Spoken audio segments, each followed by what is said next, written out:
SKOL Vikings, let's win this game. Vikings fan, it is a busy day in Minnesota. Kevin O'Connell has the team on high alert and has already made it clear that they are about to face a Bears squad totally different from the one at the start of the season, while the locker room is heating up after Adam Thielen's outburst about officiating. On top of that, there is serious buzz about a New York Jets player popping up on the purple radar, and then you have Justin Jefferson sending a powerful message and another Viking star closing in on a massive milestone in franchise history.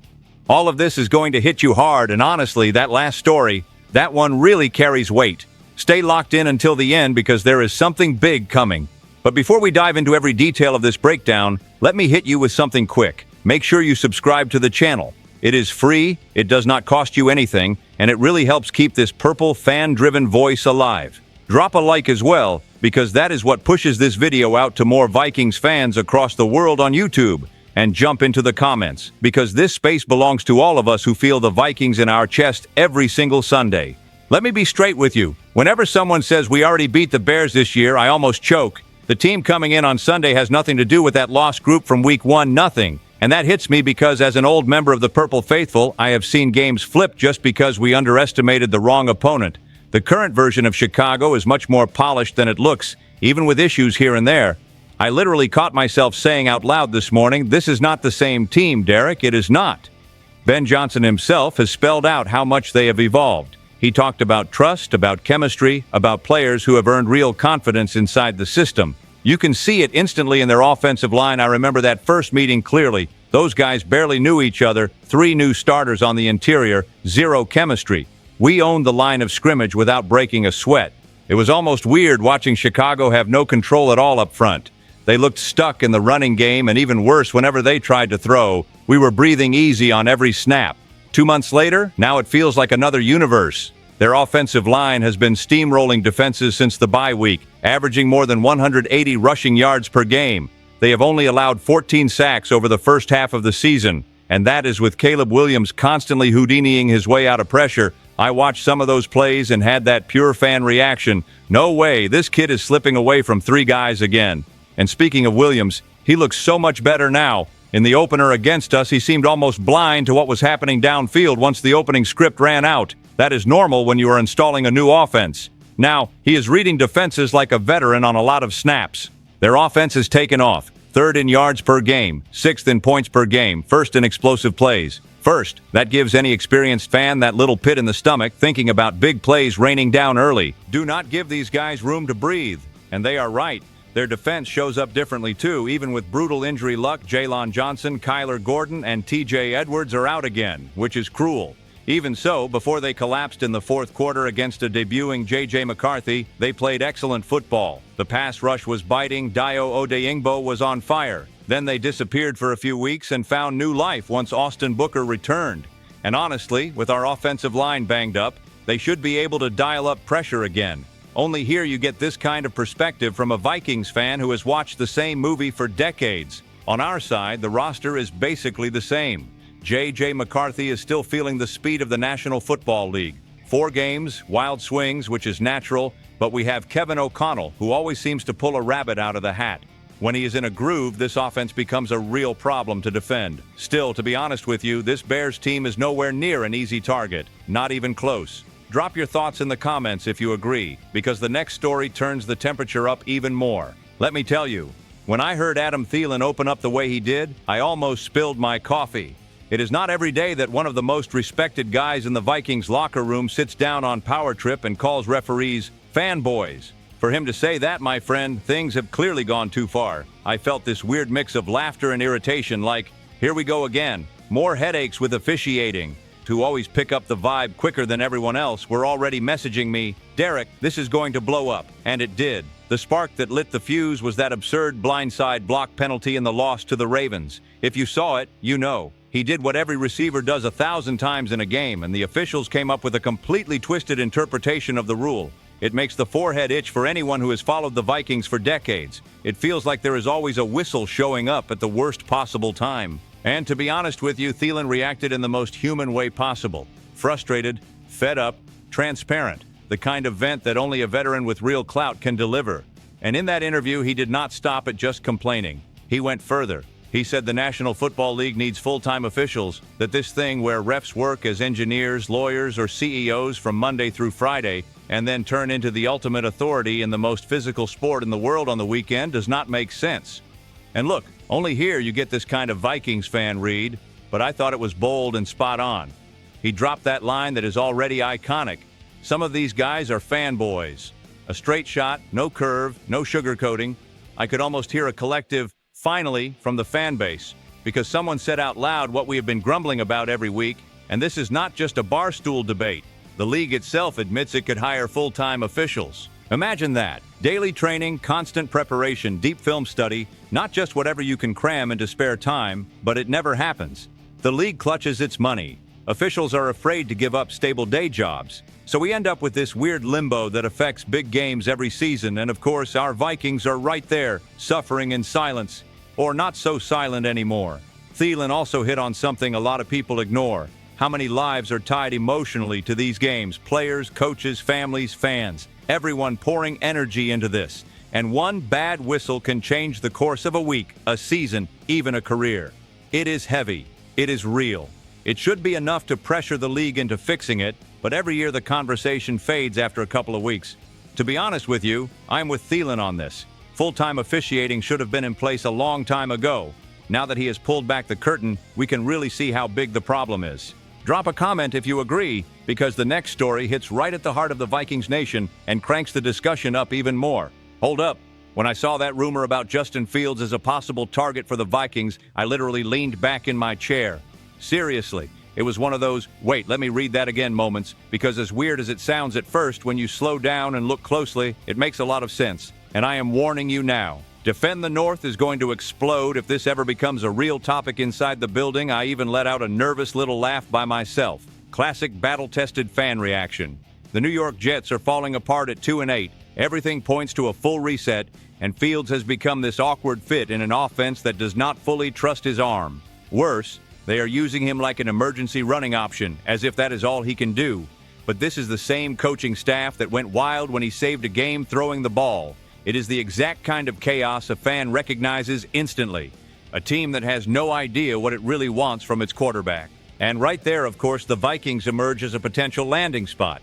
And I will be honest with you, that hits different. We like J.J. McCarthy, but the kid is still raw. Very raw. He lost a season to injury back then, came back this year, and is now going through that full-speed National Football League shock that crushes almost every young quarterback right now. It is inconsistent throws, off-rhythm drives, slow reads. It is not his fault. It is a phase. But we also have a roster ready to compete right now, and that math does not add up. That is exactly when the angle you only get in a Vikings fan space like this kicks in.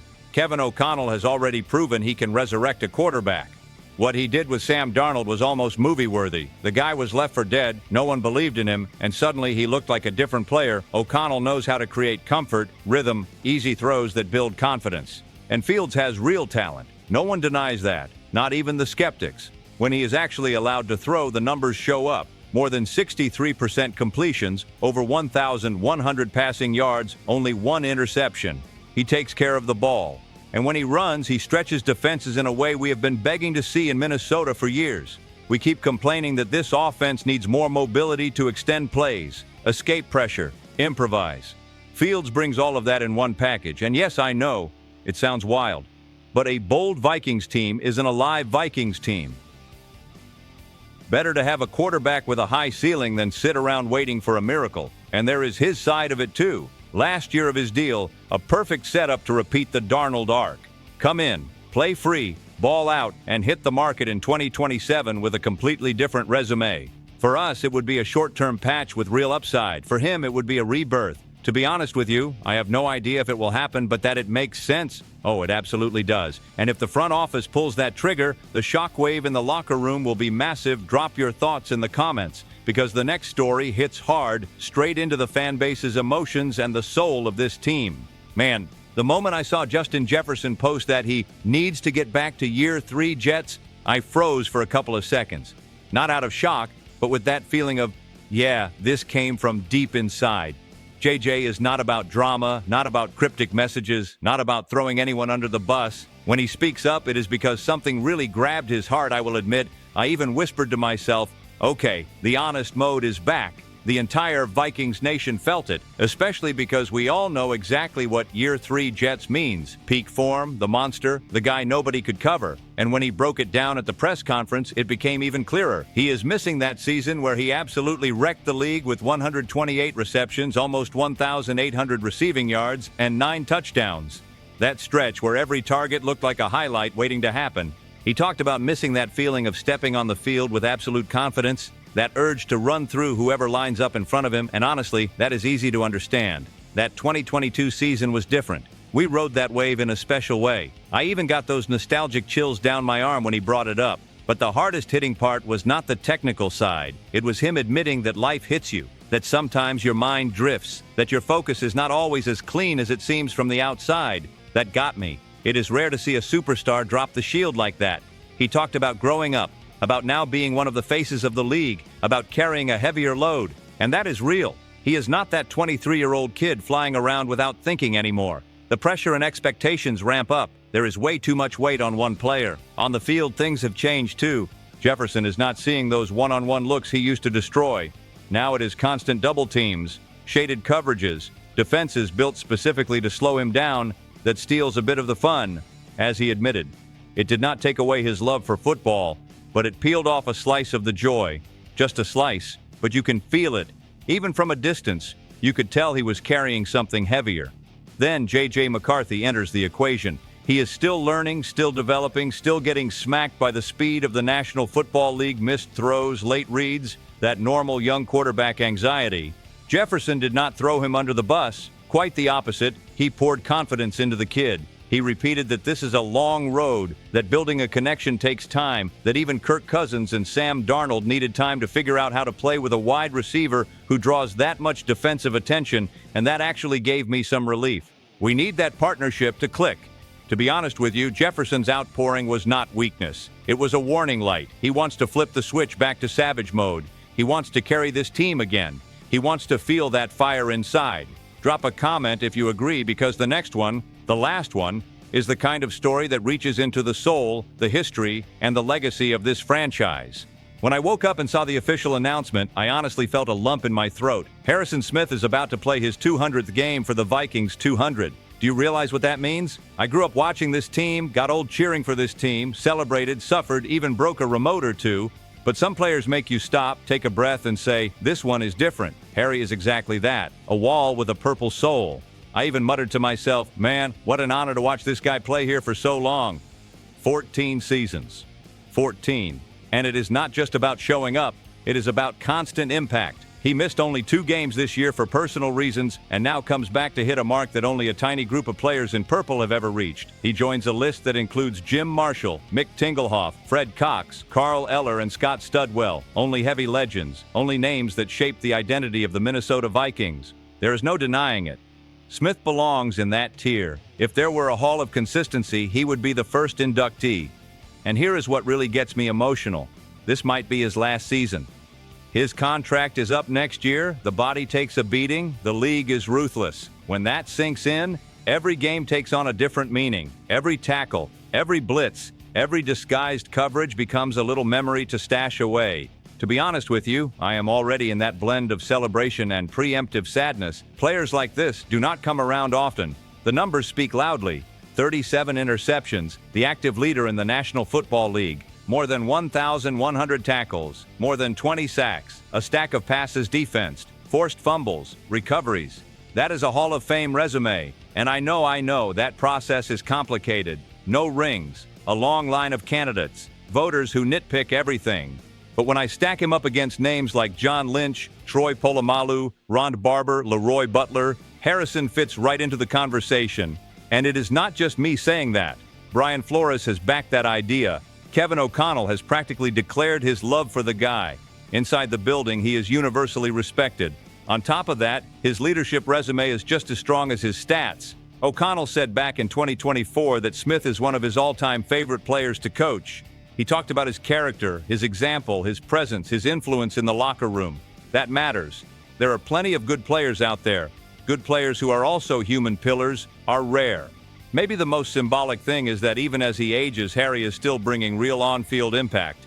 He reads offenses like he is in their huddle. He disguises blitzes as well as almost anyone this league has ever seen.